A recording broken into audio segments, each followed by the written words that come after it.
I love to build, from a cozy room to an entire city, in settings from the past to far into the future. I have been a builder in all kinds of games, but there was one that I had yet to experience: full loot PvP. I searched for the most hostile environment in gaming I could find, but still offered a top-tier building experience. And the game I landed on is an open-world sandbox survival game, Myth of Empires. It has a great building system and a rambunctious player base, all in an open world where you can be attacked by other players at any time, and that sounds like exactly what I'm looking for. These survival crafter types always start you in this type of situation, on the beach with no clothes. And you start from the bottom, picking up grass, rocks, and sticks. But I do enjoy the beach, and I quickly got distracted by the game's immersive environment, and ended up swimming out to one of the smaller islands. And then I got to witness one of the best weather systems I think I've seen in an open world game like this.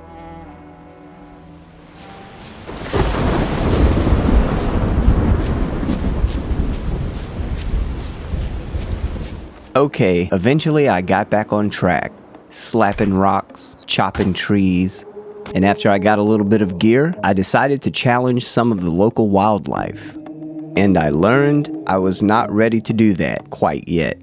I eventually found a place to call home, a nice spot on a hill in the southern part of the map, and so finally I could start building. So I made myself a wooden house with a fenced-in backyard. Later I put up some wooden defenses. I really didn't know if it would be effective or not, but it did look pretty cool. And then I unlocked clay, and decided that clay would be the perfect material to build a small tower with.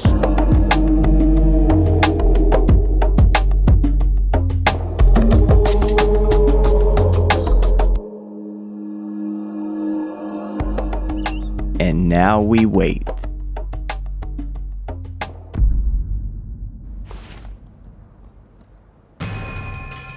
There was someone in my base. I wasn't sure what to do. I pulled out my bow and approached. But when I got closer, I saw that I was severely outgeared. So I ran.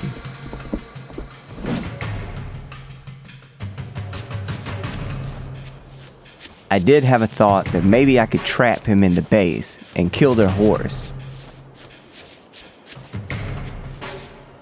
But I wasn't quick enough, so I went back to running.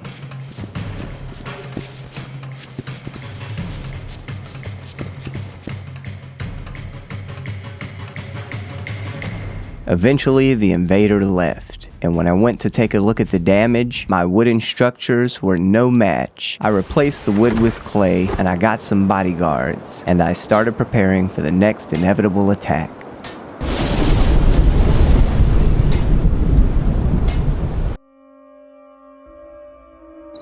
While I was out patrolling the perimeter, I found a scout. Someone had just discovered my location. And after a short time, I started getting notifications. I was under attack. They had cut right through my wooden defenses.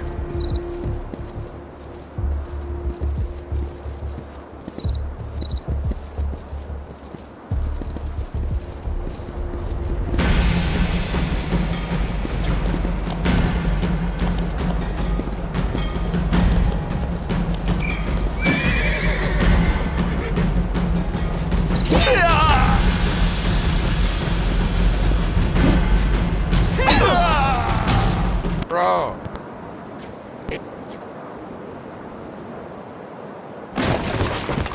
I stood by helpless, watching these two tear down my base.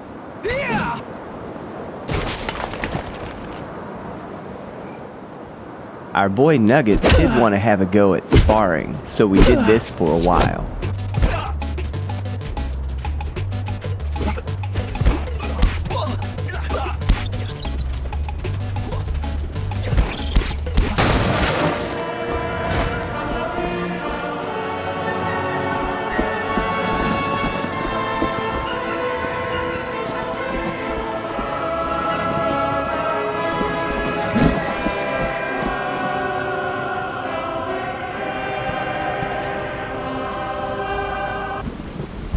Now I thought after my base was torn down, I would call it a day and go do something else. But I wanted to try again, this time with stronger materials, so I got to work.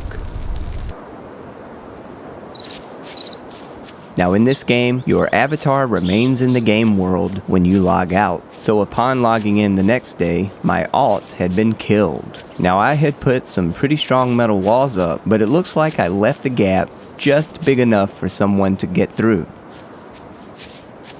And our friend 11111111 was still inside, finishing off this nice stone base I had just started the night before. I went after the horse with my axe, but that just got me chased down and killed again. 11111111 eventually left. I got my guild marker back up quickly so I could keep these metal walls and just patch this hole up. I also built metal walls around the guild marker, and maybe that would put a stop to the invasions for a while. What the f? I didn't know they could fly. It's our friend 11111111 again, and of course our guild marker was destroyed again. But as soon as the attack was over, I started making plans to defend against future air attacks. By this point I had moved my production to a new base, located on another island, and I brought what I needed back to rebuild my guild marker and add my new air defenses. I covered all of the open land inside my walls with these tall columns to keep that flying device from being able to land. I also made this RP tower just to show I still had spirit, and I added these watchtowers that shoot at anything that gets within range. And not long after I placed these, one landed a shot. And can you guess who it was? Tonight, there would be no air attack. And to celebrate the occasion, I built a couple of more towers. And I even set up a little RP spot at the top of one.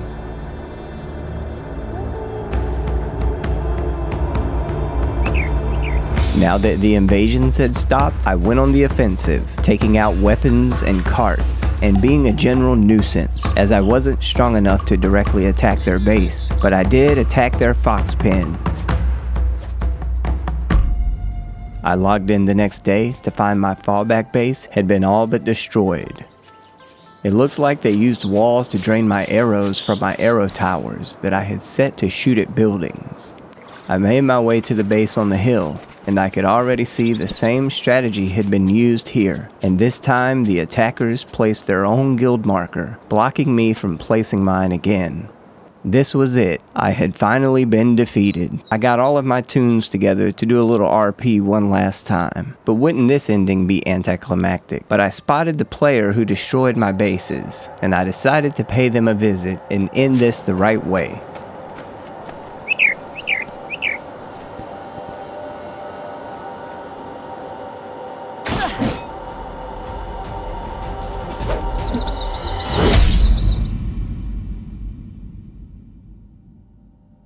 After PvP activity cooled down a bit, I was eventually able to build a tower that stood tall for a few months. I still play this game on other servers, both PvE and PvP, and maybe I'll share some more of my encounters in the future. Thanks for watching. I'll see you next time.